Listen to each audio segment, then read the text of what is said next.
പലരും എന്നെ കളിയാക്കിയിട്ടുമുണ്ട്, ഇവൻ ആരാടാ ഇങ്ങനെയൊക്കെ ചെയ്യുന്നത്.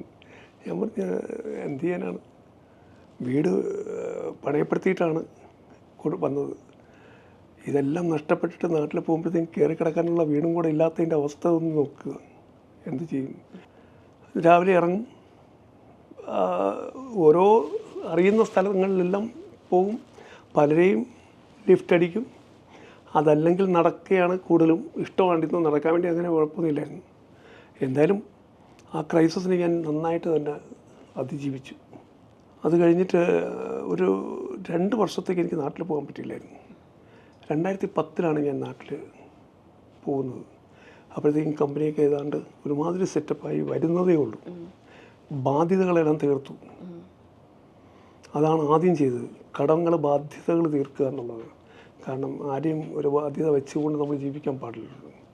ഈവൻ പണയപ്പെടുത്തിയ വീട് വരെ എടുത്തിട്ടാണ് രണ്ടാമത് ഞാൻ നാട്ടിലോട്ട് പോകുന്നത്. പോയപ്പോഴത്തേക്കും സെൽഫ് കുക്കിങ്ങും ഇതൊക്കെ ആയപ്പോഴത്തേക്കും ഒന്ന് കയറി തടിച്ചു പോകുന്നു. ശരീരം ഒന്ന് വീർത്തപ്പോഴത്തേക്കും നാട്ടിൽ പോയപ്പോഴത്തേക്കും ഇവർക്ക് എല്ലാവർക്കും ഒരു